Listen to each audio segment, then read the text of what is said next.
Hi hello angel blessing tarot റീഡിങ്ങിലേക്ക് എല്ലാവർക്കും സ്വാഗതം. ഇന്ന് നമ്മൾ നോക്കുന്നത് നിങ്ങളുടെ കറണ്ട് സിറ്റുവേഷനും നിങ്ങളുടെ പേഴ്സൻ്റെ ഹിഡൻ സിറ്റുവേഷനുമാണ്. പിന്നെ ഹിഡൻ മെസ്സേജും കൂടി എടുക്കുന്നുണ്ട്. നിങ്ങളോട് പറയാത്ത അല്ലെങ്കിൽ ആരോടും പറയാതെ മനസ്സിൽ വെച്ചിരിക്കുന്ന ഹിഡൻ മെസ്സേജ് കൂടി എടുക്കുന്നുണ്ട്. ഓക്കെ, നിങ്ങളുടെ സിറ്റുവേഷൻ റെസണേറ്റ് ആകുന്നെങ്കിൽ മാത്രം മുന്നോട്ട് പോകുക. നിങ്ങളുടെ എനർജിയാണ്. നിങ്ങൾക്കിത് റെസണേറ്റ് ആകുന്നില്ല എന്നുണ്ടെങ്കിൽ സ്കിപ്പ് ചെയ്യണേ. മറ്റാരുടെയെങ്കിലും എനർജി ആയിരിക്കും. നിങ്ങൾക്ക് വേണ്ടി ആദ്യം വന്നിരിക്കുന്ന കാർഡ് 7 ഓഫ് വാൻഡ്സ് ആണ്. നിങ്ങളിൽ ചില ആൾക്കാർ നിങ്ങളുടെ മുന്നിൽ തീർത്ത ചില ബന്ധനങ്ങൾ അല്ലെങ്കിൽ ബ്ലോക്കുകൾ അഴിച്ചു മാറ്റുന്നതായിട്ട് ഇത് സൂചിപ്പിക്കുന്നു. മറ്റു ചിലർ എന്തിനൊക്കെയോ വേണ്ടി കാത്തിരുന്നു. അവസാനം അവർ മൂവ് ഓൺ ചെയ്യുന്നു. എല്ലാം പൊളിച്ചു മാറ്റി അവർ മൂവ് ഓൺ ചെയ്യുന്നതായിട്ടും എനർജി കാണുന്നു. നിങ്ങളുടെ ലൈഫിൽ നിങ്ങൾ എന്തിനൊക്കെ വേണ്ടി ഒരു കാര്യത്തിന് വേണ്ടി ഒരുപാട് നടക്കുകയും എടുക്കുകയൊക്കെ ചെയ്ത് നിങ്ങളുടെ കാലിലെ ചെരുപ്പ് വരെ തേഞ്ഞ അവസ്ഥയിൽ പോയിരിക്കുകയാണ്. അവസാനം അത് ലഭിക്കാത്തതിൻ്റെ നിരാശയും നിങ്ങൾക്കുണ്ട്. എന്തിനെങ്കിലും ലോണിനോ മറ്റു കാര്യങ്ങൾക്കോ അല്ലെങ്കിൽ ജോലി സംബന്ധമായിട്ടോ എന്തിനോ ഒരു കാര്യത്തിന് വേണ്ടി ഒരുപാട് പ്രാവശ്യം നിങ്ങൾ പോയി ചെരുപ്പ് വരെ തേഞ്ഞ് അത് നടക്കാത്തതിൻ്റെ വിഷമത്തിൽ ഇനി അതിനൊന്നും പോകുന്നില്ല എന്നും പറഞ്ഞ് നിങ്ങളുടെ അതിന് വെച്ചിരുന്ന കാര്യങ്ങളും മറ്റും പറക്കി മാറ്റുകയാണ്. എനിക്കിനി ഇതിൻ്റെ പിറകെ നടക്കാൻ വയ്യ എന്നുള്ള എനർജിയും ഇവിടെ കാണുന്നുണ്ട്. പിന്നെ ജോലിയുമായിട്ടോ എന്തോ ആയിട്ട് നിങ്ങൾ ഒരുപാട് എഫേർട്ട് ഇട്ട് ചെയ്ത കാര്യങ്ങൾക്ക് നിങ്ങൾക്ക് നിരാശയാണ് ഫലം കിട്ടിയത്. നിങ്ങൾ ഏറ്റവും നല്ല രീതിയിൽ പ്രസൻറ്റ് ചെയ്ത ഒരു കാര്യത്തിന് നിങ്ങൾക്ക് അതിൻ്റേതായ തക്കതായ യാതൊരു അംഗീകാരവും നിങ്ങൾക്ക് ലഭിച്ചില്ല. അംഗീകാരം പോയിട്ട് തൃപ്തിയായിട്ടുള്ള ഒരു മറുപടി പോലും അല്ലെങ്കിൽ മറ്റുള്ളവരിൽ നിന്ന് ഒരു തൃപ്തിയായ ഒരു മറുപടി പോലും ലഭിക്കാത്ത ഒരു സിറ്റുവേഷനും കൂടി ചില ആൾക്കാർ കടന്നു പോകുന്നുണ്ട്. നിങ്ങളുടെ പൂർണ്ണ എഫേർട്ട് ഇട്ട് നിങ്ങൾ രാവും പകലും അല്ലെങ്കിൽ ആ ഒരു വിഷയത്തിന് വേണ്ടി ഒരുപാട് ചിന്തിച്ചും ഒക്കെ ചെയ്തിരുന്നു. ചിലപ്പോൾ ജോലി സ്ഥലത്തായിരിക്കാം, അല്ലെങ്കിൽ മറ്റെന്തെങ്കിലും ഫാമിലി തന്നെ ആയിരിക്കാം, വൈഫിനോ അല്ലെങ്കിൽ ഹസ്ബൻഡിനോ ഒക്കെ ആയിട്ട് നിങ്ങൾ ഒരുപാട് കാര്യത്തിൽ എഫേർട്ട് ഇട്ട് ചെയ്ത കാര്യത്തിന് അവസാനം ലാസ്റ്റായ സമയത്ത് നിങ്ങൾക്ക് അതിന് യാതൊരു വാല്യൂ ഒന്നും തരാതെ അത്രയൊരു നോർമലായിട്ട് തന്നെ ബാക്കിയുള്ളവർ അത് കണ്ടുപോയതായിട്ട് ഒരു എനർജി ഇവിടെ ഫീൽ ചെയ്യുന്നുണ്ട്. അടുത്തതായി വന്നിരിക്കുന്നത് ഏസ് ഓഫ് പെൻറ്റിക്കിളാണ്. നിങ്ങളുടെ ലൈഫിൽ എന്തൊക്കെയോ പുതുതായിട്ട് വന്നു ചേരുന്നുണ്ട്. ഒരു ഓഫറാണ് വരുന്നത്. ഒന്നുകിൽ നിങ്ങൾക്ക് കിട്ടാനുള്ള പൈസ നിങ്ങളിലേക്ക് വരുന്നു, അല്ലെങ്കിൽ ചിട്ടി പിടിച്ചതോ ബാങ്ക് ലോണോ എന്തെങ്കിലുമൊക്കെ നിങ്ങൾക്ക് അത് ഓക്കെ ആകുന്നു എന്നതായിട്ടുള്ളൊരു എനർജി കൂടി കാണുന്നുണ്ട്. അല്ലെങ്കിൽ നിങ്ങളുടെ ലൈഫിലേക്ക് ഒരു ഓഫർ, ഒരു വ്യക്തി കടന്നു വരുന്നു. അതും അല്ലെങ്കിൽ മെസ്സേജ് കോൾ, നിങ്ങൾ ഒരുപാട് കാത്തിരിക്കുന്ന മെസ്സേജോ കോളോ നിങ്ങളുടെ ലൈഫിലേക്ക് വരുന്നതായിട്ട് എനർജി കാണിക്കുന്നു. പിന്നെ നിങ്ങൾ ഒരുപാട് വർഷങ്ങൾക്ക് ശേഷം അല്ലെങ്കിൽ കുറേ നാളുകൾക്ക് ശേഷം നിങ്ങളുടെ വീട്ടിലേക്കോ അല്ലെങ്കിൽ നിങ്ങൾ കുട്ടിനാളിൽ കണ്ട വ്യക്തിയെയോ അങ്ങനെ നിങ്ങൾ ഒരുപാട് നാളുകൾക്ക് ശേഷം നിങ്ങളൊരു വ്യക്തിയെ കാണുകയാണ്. അതിൻ്റെ ഒരു സന്തോഷവും ഫീലിങ്ങും ഒക്കെ നിങ്ങൾക്കുണ്ടാകും. അല്ലെങ്കിൽ നിങ്ങളുടെ വീട്ടിലേക്ക് കുറേ നാളായി വഴക്കിട്ട് വരാതിരുന്ന ബന്ധുക്കളോ മറ്റോ ആൾക്കാരോ ഈ ഒരു സമയത്ത്, ഈ അടുത്ത സമയത്ത് ഒന്നുകിൽ വന്നു പോയി കാണും അല്ലെങ്കിൽ വരാനിരിക്കുന്നു എന്നുള്ള എനർജിയാണ്. അപ്പോൾ അത് കാണിക്കുന്നു നിങ്ങളിലേക്ക് പുതിയ ആൾക്കാർ വന്ന് കയറുന്നു നിങ്ങളുടെ ലൈഫിലോട്ടോ നിങ്ങളുടെ വീട്ടിലോട്ടോ, അല്ലെങ്കിൽ നിങ്ങളെ പരസ്പരം കണ്ടും മിണ്ടിയും ഒക്കെ ആയിട്ട് പുതിയ കാര്യങ്ങൾ നിങ്ങളുടെ ലൈഫിൽ സംഭവിക്കുന്നു. പിന്നെ നിങ്ങളുടെ ലൈഫിലോട്ട് ഒരു തുടക്കം വരുന്നതെന്ന് വെച്ച് കഴിഞ്ഞാൽ ഒരു ഭക്തിയുടെ, ഒരു പ്രാർത്ഥനയുടെ, അല്ലെങ്കിൽ ഏഞ്ചൽ ബ്ലെസ്സിങ്ങിൻ്റെ എന്തോ ഒരു പുതിയ കാര്യത്തിലേക്ക് നിങ്ങൾ കടന്നിരിക്കുന്നു. ഒരു പുതിയ സ്റ്റാർട്ടിങ്. ചിലപ്പം പല റിലീജിയനുള്ള ആൾക്കാരായിരിക്കും ഇപ്പം വേറൊരു റിലീജിയനിൽ കൂടി വിശ്വാസം വരുന്നു എന്നുള്ളതിലേക്ക് സ്റ്റാർട്ട് ചെയ്യുന്നു. ഓക്കെ, ഇപ്പം ക്രിസ്ത്യാനി ആയിരിക്കുന്ന ഒരു വ്യക്തി അവരുടെ ആ ഒരു ഇതൊക്കെ പറയാമോ എന്തോ ഞാൻ പറയുന്നത് ഇത്രയേ ഉള്ളൂ. നമ്മൾ പല മതത്തിലുള്ള ആൾക്കാരില്ലേ, ആ ആൾക്കാർ ഇപ്പം പുതിയതായിട്ട് ഏതെങ്കിലും അവർക്കൊരു മറ്റൊരു വിശ്വാസത്തിലേക്ക് അവർക്ക് അട്രാക്ഷൻ തോന്നുന്നു. ഇങ്ങനെ ചെയ്തു കഴിഞ്ഞാൽ എനിക്ക് നല്ല കാര്യങ്ങൾ വരുന്നുണ്ട്, അതിലൊരു ബിലീവ് ഉണ്ടാവുന്നു. ഓക്കെ, ടെൻ ഓഫ് കപ്പാണ് അടുത്തതായിട്ട് വന്നിരിക്കുന്ന കാർഡ്. നിങ്ങളുടെ ലൈഫിൽ എന്തെല്ലാം പ്രശ്നങ്ങൾ നടന്നിരുന്നാലും, നിങ്ങൾ ഏത് സിറ്റുവേഷനിൽ കൂടി കടുത്തതായ എന്തോ ഓഫീസിലെ പ്രശ്നമായാലും ശരി, നിങ്ങളുടെ പാർട്ട്ണറിൻ്റെ ഇടയിലുള്ള പ്രശ്നമായിരുന്നാലും, ലവ് റിലേഷനായിട്ടുള്ള പ്രശ്നമായിരുന്നാലും, ഏത് തരം പ്രശ്നമാണെങ്കിൽ കൂടിയും നിങ്ങളുടെ ഫാമിലിയുമായിട്ട് നിങ്ങൾ നല്ല സ്നേഹത്തിലും സന്തോഷത്തിലുമാണ് ഇപ്പോൾ കറണ്ട് സിറ്റുവേഷനിൽ കൂടി കടന്നു പോകുന്നത്. ഓക്കെ, അതല്ല എന്നുണ്ടെങ്കിൽ നിങ്ങളുടെ ഫാമിലിയിൽ ഒരാഘോഷം, ഒരു കല്യാണം, ബർത്ത്ഡേ, ഇങ്ങനെയുള്ള എന്തോ ഒരു സന്തോഷത്തിനുള്ള ഒരു സമയമാണ്. ഒരു കുറേ എല്ലാവരും കൂടി ചേർന്ന് നിന്ന് നല്ലൊരു സന്തോഷത്തിനുള്ള ഒരു ടൈമായിട്ട് കാണുന്നു. അടുത്തതായി നിങ്ങളുടെ കാർഡ് വന്നിരിക്കുന്നത് 5 ഓഫ് വാൻഡ് ആണ്. നിങ്ങൾക്ക് ചില കാര്യങ്ങൾക്ക് വ്യക്തതയില്ല.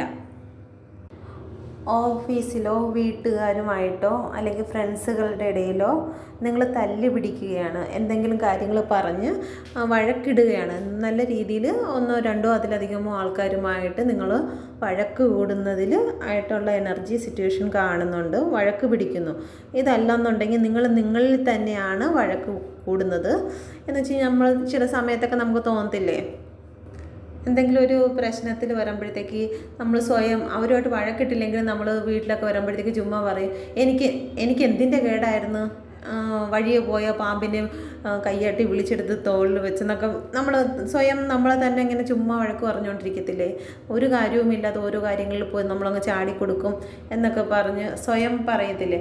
അങ്ങനെയുള്ള പ്രശ്നങ്ങളും ആകാം. അല്ലെന്നുണ്ടെങ്കിൽ നിങ്ങളുടെ കൂട്ടുകാരുടെ ഇടയിൽ അല്ലെങ്കിൽ വീട്ടുകാരിലോ അങ്ങനെ ഒരു തർക്കം നടക്കുന്നു. എന്തായാലും നിങ്ങൾ ആ ഒരു സിറ്റുവേഷനിലാണ് എന്ന് മനസ്സിലാവുന്നുണ്ട്. ഈ എനർജി റെസൊനേറ്റ് ആവുന്നവർ മാത്രം എടുക്കുക, ഇല്ലാത്തവരെ സ്കിപ്പ് ചെയ്യുക. ഓക്കെ, ഇപ്പോൾ എനർജി ഇപ്പം കാണുന്ന ഒരുപാട് പേര് കാണുന്നുണ്ട്. അതിലിപ്പം കണ്ടിന്യൂസ് ആയിട്ടൊക്കെ റീഡിങ്ങിലോട്ട് വരുന്ന ആൾക്കാർക്ക് ചിലപ്പോൾ പെട്ടെന്ന് എനർജി പിടിച്ചെന്ന് വരും. ഓക്കെ, അപ്പം നിങ്ങളുമായിട്ട് ബന്ധം ഉണ്ടെങ്കിൽ മാത്രം കണ്ടാൽ മതി. എപ്പോഴും എനർജി ഒരു ഇതിലായിരിക്കത്തില്ല, മാറി മാറി വരും. ഓക്കെ,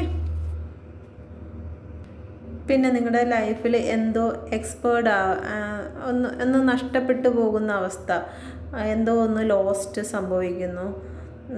നിങ്ങൾ കുറച്ച് ആൾക്കാർ, ഒരുപാട് പേര് കൂടി നിൽക്കുന്ന സ്ഥലത്തേക്കൊക്കെ നിങ്ങൾ പോകുന്നതായിട്ടും സംസാരിക്കുന്നതായിട്ടും ഒക്കെ നിങ്ങൾക്ക് സിറ്റുവേഷൻ വരുന്നുണ്ട്. ഓക്കെ, അടുത്തത് നിങ്ങൾക്ക് വന്നിരിക്കുന്ന കാർഡ് ടവർ കാർഡാണ്. നിങ്ങൾ പ്രതീക്ഷിക്കാതെ തന്നെ നിങ്ങളുടെ ലൈഫിൽ ഒന്ന് സംഭവിച്ചിരിക്കുന്നു അല്ലെങ്കിൽ സംഭവിക്കാൻ പോകുന്നു. ഇപ്പം നിങ്ങൾ ഏതവസ്ഥയിലാണ്, ഇപ്പോൾ ഭയങ്കര ദുഃഖത്തിലും കണ്ണീരിലൊക്കെ ആയിരിക്കുന്ന അവസ്ഥയാണെങ്കിൽ അതിൻ്റെ മുകളിലാണ് ടവർ വരാൻ പോകുന്നത്. നിങ്ങളിപ്പോൾ ഭയങ്കര കടത്തിലോ അല്ലെങ്കിൽ ഭയങ്കര മാനസിക സമ്മർദ്ദത്തിലോ ഒക്കെയാണ് നിങ്ങളിപ്പോൾ നിങ്ങളുടെ ഈ ഒരു സിറ്റുവേഷൻ കടന്നു പോകുന്നതെങ്കിൽ, അടിയും വഴക്കും ബഹളമായിട്ടൊക്കെ കടന്നു പോകുന്നെങ്കിൽ അതിൻ്റെ മുകളിലാണ് ടവർ വരുന്നത്. ടവർ വന്നു കഴിഞ്ഞാൽ ആ കാര്യം, ആ ഒരു സിറ്റുവേഷൻ പെട്ടെന്ന് തന്നെ ചേഞ്ച് ആവുന്നതാണ്. ദുഃഖത്തിലായിരിക്കുന്നവർ പെട്ടെന്ന് സന്തോഷത്തിലോട്ട് പോവുകയും, ഇപ്പം അടിച്ചു പൊളിച്ച് സന്തോഷത്തിലാണ് ജീവിക്കുന്ന വ്യക്തികൾ പെട്ടെന്ന് തന്നെ കുറച്ച് വിഷമത്തിലേക്ക് മാറുകയും ചെയ്യും. അതാണ് ഈ ടവർ. ഇപ്പോൾ നിലവിലുള്ള ആ ഒരു സിറ്റുവേഷൻ, ഒരു ചേഞ്ചാണ് ടവർ. ലൈഫിലൊരു പുതിയ തുടക്കം, എന്തോ ലൈഫിൽ ഈ ഒരു സിറ്റുവേഷൻ ചേഞ്ച് വന്നതിന് ശേഷം ഒരു പുതിയ തുടക്കമാണ് നമ്മുടെ ലൈഫിൽ ഉണ്ടാകുന്നത്. പിന്നെ നമ്മൾ എന്തുവാ, ഈ തീയും അതുമായിട്ടൊക്കെ ഒന്ന് കുറച്ച് മാറി നിൽക്കുന്നത് നല്ലതായിരിക്കും. ഓക്കെ, കിച്ചണിലൊക്കെ നിൽക്കുന്നവരാണെങ്കിലും അല്ലാതെയാണെങ്കിലും തീയുമായിട്ട് കുറച്ച് അകന്ന് നിൽക്കുന്നത് എന്തുകൊണ്ടും നല്ലതായിരിക്കും. ഓക്കെ, അതൊരു ചെറിയ നെഗറ്റീവായിട്ട് കാണിക്കുന്നുണ്ട്. ആരെങ്കിലും ഈ എനർജി ആർക്കെങ്കിലും റെസൊനേറ്റ് ആവുന്നുണ്ടെങ്കിൽ ഒന്ന് കമൻറ്റ് ചെയ്തേക്കണം. ഓക്കെ, അപ്പോൾ ഇതാണ് നിങ്ങളുടെ എനർജി. ഇനി നമുക്ക് ഹിഡൻ എനർജിയിലേക്ക് പോവാം. നിങ്ങളുടെ എനർജി നിങ്ങൾക്ക് റെസൊനേറ്റ് ആവുന്നുണ്ടെങ്കിൽ മാത്രം നിങ്ങളുടെ പേഴ്സൻ്റെ എനർജിയിലോട്ട് കടന്നാൽ മതി. നിങ്ങൾക്കിത് റെസൊനേറ്റ് ആവുന്നില്ല, നിങ്ങളുടെ എനർജി അല്ല എന്നുണ്ടെങ്കിൽ ഈ റീഡിങ് നിങ്ങൾക്കുള്ളതല്ല. ഓക്കെ, നിങ്ങളുടെ പേഴ്സൻ്റെ ഹിഡൻ ഫീലിംഗ്, ആരും അറിയാതെ കൊണ്ടു നടക്കുന്ന സിറ്റുവേഷനാണ്. ഫീലിംഗ് അല്ല, സിറ്റുവേഷനാണ്. ആരും അറിയാതെ കൊണ്ടു നടക്കുന്ന സിറ്റുവേഷനാണ്. അവരുടെ ലൈഫിൽ എന്തോ ഒരു വിലപിടിപ്പുള്ള ഒരു കാര്യം അവർക്ക് നഷ്ടമായി. അവർക്ക് 5 ഓഫ് സോഴ്സ് ആണ്. അവരെ ആരോ ചതിക്കുകയോ മറ്റോ ചെയ്തിട്ടുണ്ട്. അവരിൽ നിന്ന് എന്തോ അപഹരിച്ച് കൊണ്ടുപോയിട്ടുണ്ട്. അവർക്കൊരു അമ്മിളി പറ്റിയിരിക്കുന്ന ഒരു ബുദ്ധിമുട്ട് അവരെ വഞ്ചിച്ചിരിക്കുന്നു. അപ്പോൾ ആ ഒരു കാര്യം നിങ്ങളിൽ നിന്ന് അവർ മറച്ചു പിടിക്കുകയാണ്. എന്തെങ്കിലും അറിഞ്ഞു കഴിഞ്ഞാൽ അവരുടെ സാമ്പത്തികമായിട്ടോ മറ്റെന്തോ ഒരു കാര്യം അവർക്ക് നഷ്ടമായിരിക്കുന്നു. അത് നിങ്ങൾ അറിഞ്ഞാൽ പറയും അവൻ അങ്ങനെ തന്നെ വേണം, അല്ലെങ്കിൽ അവൾക്ക് അങ്ങനെ തന്നെ വേണം എന്ന് നിങ്ങൾ പറയുമെന്ന് വിചാരിച്ചിട്ടായിരിക്കാം അവർ നിങ്ങളിൽ നിന്നും അവർക്കുണ്ടാകുന്ന നെഗറ്റീവ് പ്രശ്നങ്ങളെ മറച്ചു പിടിക്കുന്നുണ്ട്. അവരുടെ ബിസിനസ്സിലെ നഷ്ടം, ചിലപ്പോൾ എന്തെങ്കിലും ജോലി സംബന്ധമായിട്ട് അവർക്ക് നഷ്ടങ്ങൾ സംഭവിച്ചിരിക്കാം. അവരുടെ ബിസിനസ് പൊളിഞ്ഞിട്ടുണ്ടായിരിക്കാം. സമൂഹത്തിൽ ചിലപ്പം എന്തോ ആൾക്കാരെല്ലാം കൂടി ഒരു അപമാനിക്കുന്ന രീതിയിലായിപ്പെട്ടിട്ടുണ്ടായിരിക്കാം. സമൂഹത്തിൽ എന്തെങ്കിലും പിടിക്കപ്പെട്ടിട്ടുണ്ടായിരിക്കും. ഈ ഒരു കാര്യങ്ങളൊക്കെ നിങ്ങളറിയരുത്, നിങ്ങളറിഞ്ഞോ, അല്ലെങ്കിൽ ഇത് മൊത്തം നാടറിയുമ്പോഴത്തേക്ക് അവർ ചിന്തിക്കുകയാണ് അവരറിഞ്ഞോ, എൻ്റെ പാർട്ട്ണർ അറിഞ്ഞോ എന്നുള്ള കാര്യമായിരിക്കും അവർ ഫസ്റ്റ് തിരക്കുന്നത്. നിങ്ങളറിയരുത്, മറ്റാരറിഞ്ഞാലും നിങ്ങളറിയരുത് എന്നവർ ആഗ്രഹിക്കുന്നുണ്ട്. ഇതാണ് ഇപ്പോൾ അവരുടെ ലൈഫിൽ നടക്കുന്ന ഹിഡൻ ആയിട്ടുള്ള സിറ്റുവേഷൻ. അടുത്തത് ഹെർമിറ്റാണ് അവർക്ക് വന്നിരിക്കുന്നത്. അവരിപ്പോൾ സ്പിരിച്വൽ പാത്തിലോട്ടൊക്കെ പോയിട്ടുണ്ട് കേട്ടോ. അവർ ചിലപ്പം നിങ്ങളുടെ മുമ്പിൽ ദൈവവിശ്വാസമൊന്നുമില്ല, അങ്ങനെയൊന്നുമില്ല, അമ്പലത്തിലോ അല്ലെങ്കിൽ പള്ളിയിലോ ഒന്നും പോകാതിരുന്ന ആൾക്കാരായിരിക്കും, ചിലപ്പോൾ പോകുന്നവരായിരിക്കും. അല്ലെങ്കിൽ മറ്റുള്ള കാര്യത്തിലേക്ക് നിങ്ങളിപ്പോൾ അർച്ചന നടത്തുന്നു, നിങ്ങൾ മെഴുകുതിരി കത്തിക്കുന്നു ഒക്കെ പറയുമ്പോൾ അതിനെയൊക്കെ അവർ ചിലപ്പം വാദിച്ചെന്നിരിക്കും. ഇതിൻ്റെയൊക്കെ ആവശ്യം എന്തോ, ദൈവത്തിന് ഇതൊക്കെ വേണോ, അങ്ങനെ വേണോ, ഇങ്ങനെ വേണോ എന്നൊക്കെ വ്രതമൊക്കെ എടുക്കുമ്പോഴത്തേക്ക് അങ്ങനെയൊക്കെ പറഞ്ഞിരുന്ന വ്യക്തിയായിരിക്കും. ഒരു അർച്ചന നടത്തിയാൽ പോലും അവരെന്തെങ്കിലും പറയുന്നതായിരിക്കും. അല്ലെങ്കിൽ മെഴുകുതിരി എത്തിക്കാൻ പോകുമ്പോഴും പറയും ഇതിൻ്റെയൊക്കെ ആവശ്യമുണ്ടോ, ദൈവത്തിന് ഇതൊക്കെ വേണോ എന്നൊക്കെ ചോദിച്ച് നിങ്ങളെ എതിർത്ത വ്യക്തിയായിരിക്കും. ഇപ്പം സ്പിരിച്വൽ പാത്തിലോട്ട് ഒളിച്ചു മറഞ്ഞുമൊക്കെ അവർ സ്പിരിച്വൽ പാത്തിലേക്ക് അവർ പോകുന്നുണ്ട്. എന്തിനാണെന്നും അറിയത്തില്ല. അവർ ചിലപ്പം ഈ ഒരു കാര്യമൊന്നും നിങ്ങൾ അറിയരുത് എന്ന് പറയുന്നു. അങ്ങനെ അറിയാതെ ചെയ്യുന്നെങ്കിൽ ശത്രു സംഹാര പൂജയൊക്കെ ആയിരിക്കും പോയിരിക്കുന്നത്. ഒന്ന് ശ്രദ്ധിച്ചോ. ഒളിച്ചും മറഞ്ഞും, വലിയ വീട് 4, ചെറിയ വീട് 4. ഇപ്പം അവർക്ക് വലിയ വലിയ ആഗ്രഹങ്ങളൊന്നുമല്ല, എങ്ങനെയെങ്കിലും കഷ്ടിച്ച് ഉള്ള സന്തോഷത്തിൽ മുന്നോട്ട് പോകണം എന്നുള്ളതിലാണ് അവർ നിൽക്കുന്നത്. അവരാകെ അവശയായി നിൽക്കുന്നു. അവർക്ക് ശാരീരികമായും മറ്റ് പല ശാരീരികമായൊക്കെ അവർക്ക് ക്ഷീണവും കാര്യങ്ങളൊക്കെ ഉണ്ട്.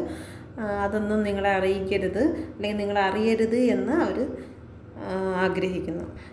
അടുത്തത് കിങ് ഓഫ് വാൻസ് ആണ്.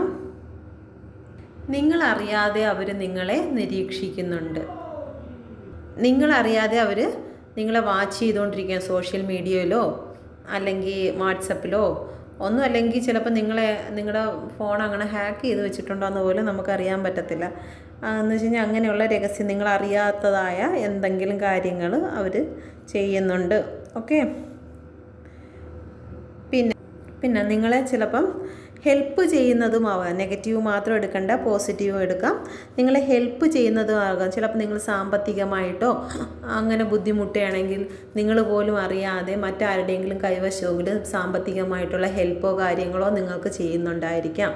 അല്ലെങ്കിൽ ഒരു സെക്യൂരിറ്റി, നിങ്ങൾ ഒറ്റയ്ക്ക് ഏതെങ്കിലും, ഇപ്പോൾ സ്ത്രീകളാണെങ്കിൽ തന്നെയും നിങ്ങൾ ഒറ്റയ്ക്ക് വരുന്ന സമയങ്ങളിൽ നിങ്ങൾക്കൊരു ദൂരെ നിന്നുള്ളൊരു കെയർ, നിങ്ങൾ വീട്ടിലെത്തുന്നത് വരെ അല്ലെങ്കിൽ നിങ്ങൾ ജോലി കഴിഞ്ഞ് വരുമ്പോൾ നിങ്ങൾക്കൊരു സെക്യൂരിറ്റിയെ പോലെ അവർ പ്രസൻറ്റിൽ വരുന്നില്ല, ദൂരെ നിന്നിട്ടാണെങ്കിലും നിങ്ങളെ അവർ ശ്രദ്ധിക്കുന്നുണ്ട്. നിങ്ങൾ സേഫായിട്ട് എത്തുന്നോ, പോകുന്നോ, വരുന്നോ എന്നുള്ള കാര്യങ്ങളൊക്കെ അവർ അന്വേഷിക്കുന്നുണ്ട്. പക്ഷേ ഈ കാര്യം നിങ്ങളൊരിക്കലും അറിയരുത് എന്ന് ചിന്തിക്കുന്നു.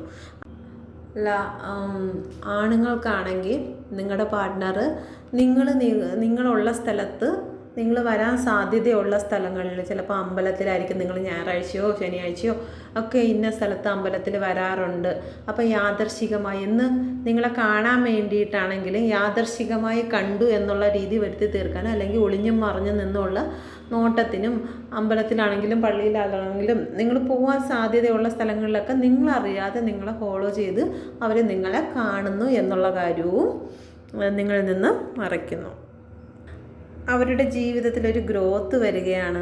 ഗ്രോത്ത് എന്ന് പറയുമ്പോൾ ചിലപ്പോൾ അവർ വിദേശത്തോട്ടങ്ങനെ പോകുന്നുണ്ടായിരിക്കും, ജോബ് സംബന്ധമായിട്ട്, അല്ലെങ്കിൽ ഒരു സ്ഥലം മാറ്റം, ഒരു റിലേഷൻ, അവരുടെ ജീവിതത്തിൽ ഒരു റിലേഷൻ വന്നു, അല്ലെങ്കിൽ ഒരു കല്യാണം പ്രപ്പോസലായിട്ടൊക്കെ വന്നിട്ടുണ്ട്, അല്ലെങ്കിൽ അവർ യാത്ര പോകുന്നു, ഇങ്ങനെയുള്ള കാര്യങ്ങൾ അവർ നിങ്ങളിൽ നിന്നും മറയ്ക്കുന്നു. അടുത്തതായിട്ട് വന്നിരിക്കുന്നത് 5 ഓഫ് പെൻറ്റിക്കിളാണ്. വീണ്ടും യാത്രയാണ് ഇതിലും കാണിക്കുന്നത്. ഒരു സാമ്പത്തിക നഷ്ടം ഇവർക്കിത് കാണിക്കുന്നുണ്ട്. ഒരു രോഗം, സാമ്പത്തിക നഷ്ടം, രോഗം, വീട്ടിലുള്ള ആൾക്കാരുടെ വിയോഗം, അങ്ങനെയുള്ള കാര്യങ്ങളെല്ലാം നിങ്ങളിൽ നിന്ന് അവർ മറയ്ക്കുന്നുണ്ട്. ഏസ് ഓഫ് സോഴ്സ് ആണ്. ഒരുപാട് സ്നേഹമുണ്ട് എന്നുള്ള കാര്യവും നിങ്ങളിൽ നിന്ന് അവർ മറയ്ക്കുന്നുണ്ട്. നിങ്ങളുടെ ജീവിതത്തിലേക്ക് തിരിച്ചു വരണം, ഒരു ന്യൂ സ്റ്റാർട്ട് ചെയ്യണം എന്നുള്ള കാര്യം ഇപ്പോഴേ എന്തായാലും നിങ്ങളെ അറിയിക്കുന്നില്ല. അവർക്ക് അങ്ങനെ ഒരു ആഗ്രഹമുണ്ട്, അവരുടെ മനസ്സിൽ ഹിഡനായിട്ട് വെച്ചിരിക്കുകയാണ്. അത് പുറത്ത് നിങ്ങളോടൊന്നല്ല മറ്റാരോടും അവർ പറയുന്നില്ല, അവരുടെ ഉള്ളിൽ തന്നെ സൂക്ഷിച്ചിരിക്കുന്നതായിട്ട് കാണുന്നു. അവർക്ക് എന്തൊക്കെയോ അസുഖങ്ങളും കാര്യങ്ങളും കൊണ്ട് ട്രീറ്റ്മെൻറ്റൊക്കെ എടുക്കുന്ന വിവരങ്ങളും നിങ്ങളെ അറിയിക്കുന്നില്ല. ഓക്കെ, ഇതാണ് നിങ്ങളുടെ പാർട്ട്ണറിൻ്റെ ഹിഡൻ സിറ്റുവേഷൻ. ഇനി നിങ്ങളുടെ പാർട്ട്ണർ ആരോടും പറയാതെ മനസ്സിൽ സൂക്ഷിക്കുന്നതായ കുറച്ച് മെസ്സേജുകളാണ്. അവർ ചിന്തിക്കുന്നത് നിങ്ങൾക്ക് അവരോട് ഇനി താല്പര്യമില്ല, ഇനി നിങ്ങൾ അവരിലേക്ക് തിരിച്ച് ചെല്ലില്ല എന്നുള്ള ഒരു കാര്യമാണ് അവരുടെ മനസ്സിൽ. അവർ ഇങ്ങനെ അവൾ തിരിച്ച് വരത്തില്ലായിരിക്കും, അല്ലെങ്കിൽ അവൻ ഇനി തിരിച്ച് വരത്തില്ല, ഞാൻ ചെന്നാലും ഇനി അവൾ ഓക്കെ ഒന്നും പറയത്തില്ല, അവൾ ഇനി എന്നെ വിശ്വസിക്കത്തില്ല, പഴയതുപോലെ ഒന്നും നമ്മൾ സന്തോഷമായിട്ട് ജീവിക്കാനൊന്നും കഴിയത്തില്ല. ഇങ്ങനെയുള്ള കുറച്ച് ചോദ്യങ്ങളും ഉത്തരങ്ങളും അവരുടെ മനസ്സിൽ ഹിഡനായിട്ട് കിടക്കുന്നുണ്ട്.